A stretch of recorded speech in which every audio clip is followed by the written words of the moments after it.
दोस्तों, भारत के इतिहास में ऐसी कई कहानियां हैं जिन कहानियों में हमें शूरता और बलिदान के कई किस्से देखने को मिलते हैं। कुछ कहानियां काफी पुरानी हो चुकी है, फिर भी वो कहानियां आज भी हमारे दिलों पर राज कर रही है। ऐसी ही एक शूरता और बलिदान की मिसाल देने वाली कहानी है चित्तौड़ की महान रानी पद्मिनी की, जिन्हें रानी पद्मावती भी कहा जाता है।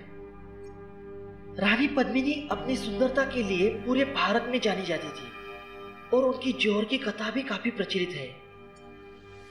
रानी पद्मिनी ने अपना जीवन अपने पिता गंधर्व सेन और माता चंपावती के साथ सिंहाला में व्यतीत किया था।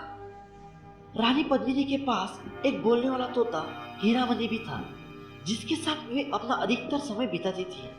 रानी पद्मिनी बचपन से ही बहुत सुंदर थी और बड़ी होने पर उनके पिता ने उनका स्वयंवर आयोजित किया, जिसमें आसपास के सभी हिंदू राजपूत राजाओं को आमंत्रित किया गया।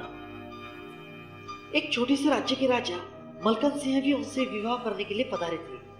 चित्तौड़ के राजा रावल रतन सिंह विवाहित होते हुए भी स्वयंवर में आए थे और उन्होंने मलखान सिंह को पराजित कर पद्मिनी से विवाह भी कर लिया था। क्योंकि राजा रावल रतन सिंह स्वयंवर के विजेता थे, स्वयंवर के बाद वे अपनी सुंदर रानी पद्मिनी के साथ चित्तौड़ लौट आए थे। उन दिनों चित्तौड़गढ़ राजपूत राजा रावल रतन सिंह के शासन में था, जो एक बहादुर और साहसी योद्धा भी थे। एक बेहतर पति होने के साथ ही वे एक बेहतर शासक भी थे। इसके साथ ही रावल सिंह को कला में भी काफी रुचि थी। उनके दरबार में काफी बुद्धिमान लोग थे। उनमें से ही एक संगीतकार राघव चेतन भी था। लेकिन राघव सिंह के कुछ कारनामे सभी के सामने आने के बाद राजा बहुत क्रोधित हुए और उन्होंने उसे अपने राज्य से निकल जाने का आदेश दिया। इस घटना के बाद वे राजा के सबसे कट्टर दुश्मनों में शामिल हो गए। इसके बाद राघव चेतन ने दिल्ली की तरफ जाने की ठानी और वहां जाकर वे दिल्ली के सुल्तान अलाउद्दीन खिलजी को चित्तौड़ पर आक्रमण करने के लिए मनाने की कोशिश करते रहे। जब राघव चेतन ने अलाउद्दीन को रानी पद्मावती की सुंदरता के बारे में बताया, तो अलाउद्दीन मन ही मन में रानी पद्मावती को चाहने लगे। इसके तुरंत बाद ही उन्होंने अपनी सेना को चित्तौड़ पर आक्रमण करने का आदेश दिया, ताकि वे बेहद खूबसूरत रानी पद्मावती को हासिल कर सके और अपने हरम में ला सके।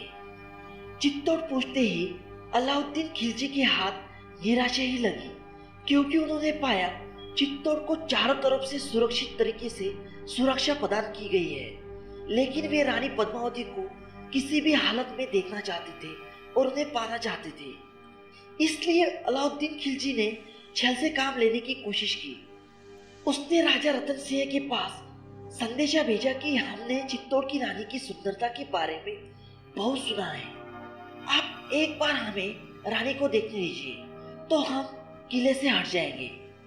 राजा रानी का यह प्रस्ताव सुनकर बहुत क्रोधित हुए, लेकिन इतनी सी छोटी बात के लिए वे चित्तौड़ के सैनिकों का खून नहीं बहा सकते थे। इसलिए उन्होंने कहा कि अलाउद्दीन खिलजी आईने में रानी का चेहरा देख सकता है। जब अलाउद्दीन ने रानी पद्मिनी को देखा तो उसके इरादे बदल गए और अलाउद्दीन ने भी निर्णय लिया कि वे रानी पद्मावती को किसी भी हालत में हासिल करके ही रहेगा। वापस जाते समय अलाउद्दीन कुछ समय तक राजा रतन सिंह के साथ ही था। सही मौका देखते ही अलाउद्दीन ने राजा रतन सिंह को बंदी बना लिया और बदले में रानी पद्मावती को देने के लिए कहा। इसलिए सोननगरा के जवान राजपूत जनरल गोरा और बादल ने सुल्तान को उन्हीं के खेल में पराजित करने की ठानी और कहा कि अगली सुबह उन्हें रानी पद्मावती को सौंप दिया जाएगा। फिर अगली सुबह 200 से भी ज्यादा पालकियां मंगवाई और उन्हें किले से अलाउद्दीन के कैंप तक ले जाया गया और पालकियों को वहीं रोका गया जहां राजा रतन सिंह को बंदी बनाकर रखा गया था। जब राजा ने देखा कि पालकियां चित्तौड़ से आई है, तो राजा को लगा उसमें रानी पद्मिनी भी आई होंगी और ऐसा सोचकर ही वे शर्मिंदा हो गए थे। लेकिन जब उन्होंने देखा कि पालकी में रानी पद्मिनी नहीं बल्कि उनकी महिला कामगार है, तो उन्हें आश्चर्य हुआ और उन्होंने देखा कि सभी पालकियां सैनिकों से भरी हुई है, तो वो पूरी तरह से चौंक गए। सैनिकों ने पालकी से बाहर निकलकर तुरंत ही अलाउद्दीन के कैंप पर आक्रमण कर दिया और सफलता से राजा रतन सिंह को छुड़ा लिया, जिसमें दोनों राजपूत जनरलों ने बलपूर्वक और साहस दिखाकर अलाउद्दीन की सेना का सामना किया और रतन सिंह को उनके सुरक्षित ठिकान महल पहुंचा दिया, जहां रानी पद्मावती उनका इंतजार कर रही थी। इस बात से सुल्तान आग बबूला हो गया और उसने तुरंत ही चित्तौड़ पर आक्रमण करने का निर्णय लिया। सुल्तान के सैन्यों ने चित्तौड़ की सुरक्षा दीवार को तोड़ने की बहुत कोशिश की, लेकिन ऐसा करने में वे सफल नहीं हो सके। तभी अलाउद्दीन ने किले को चारों तरफ से घेरना शुरू कर दिया।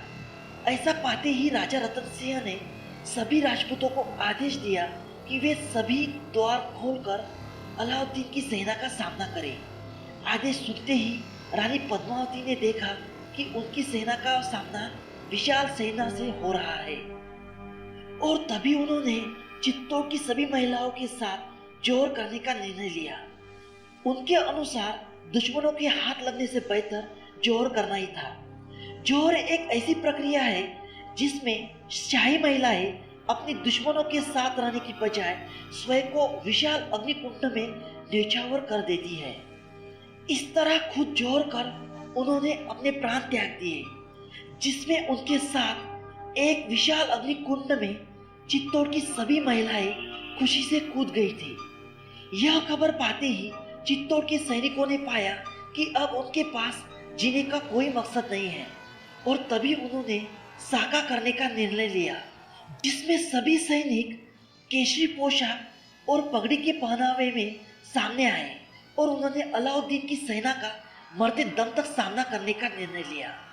इस विनाशकारी विजय के बाद अलाउद्दीन की सेना केवल राख और जले हुए शरीर को देखने ही किले के अंदर जा सकी। किले के भीतर उसे कोई नहीं मिला। स्त्रियां जोर कर चुकी थी और पुरुष शहीद हो चुके थे।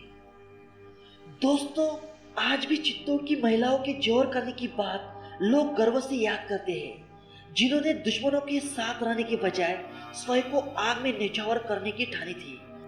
और यही जोर की कथा हमेशा भारतवासियों को इस बात की याद दिलाती है कि भारतीय स्त्रियों को उनका सम्मान सर्वोपरि है।